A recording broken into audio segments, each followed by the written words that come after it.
And next month, April, they're going to, not figuratively, literally blow up Liddell. Liddell is 500 megawatt units, about 1,000, but it's about 1,200 megawatts at the moment. Waste. That is the same capacity as, you guessed right, Snow Hydro 2.0. Barnaby, honestly, one day there'll be a textbook written about how stupid we were, you know, Australia, land of lemmings or something, I don't know.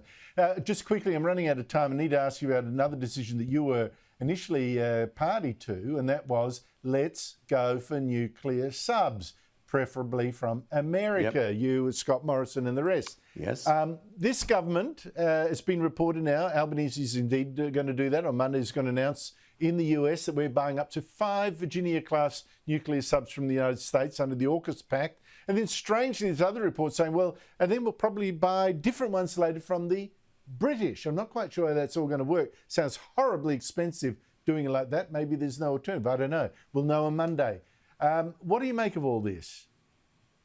Well, you know, it was, Scott Morrison, you know, give credit where credit's due. Scott Morrison was the grand architect of AUKUS, and Scott Morrison and Peter Dutton did an incredible job to bring this idea on board.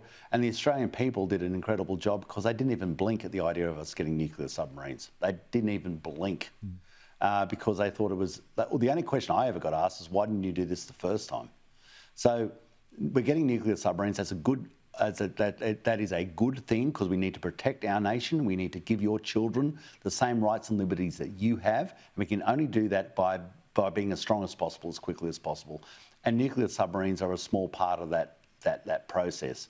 Now, Virginia-class submarine seems like the logical one because all the ticks, your listeners, have already been worked out of them. They've, you know, you don't want to be the first person to try and just, you know, build a new car because you'll find lots of problems in how you build it. You want to buy a car that was built by someone else and they've had to deal with all the problems and fix them all up.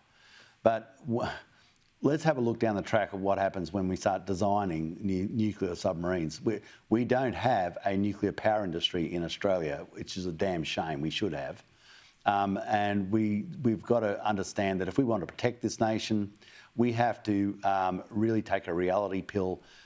This nuclear submarine process is part of that reality pill, but there are lots of other things we need to do to make ourselves as strong as possible, as quickly as possible. But Barnaby Joyce is a reality pill that comes with an eye-watering price between $100 and $200 billion. That is just amazing. Barnaby Joyce, thank you so much indeed for your time.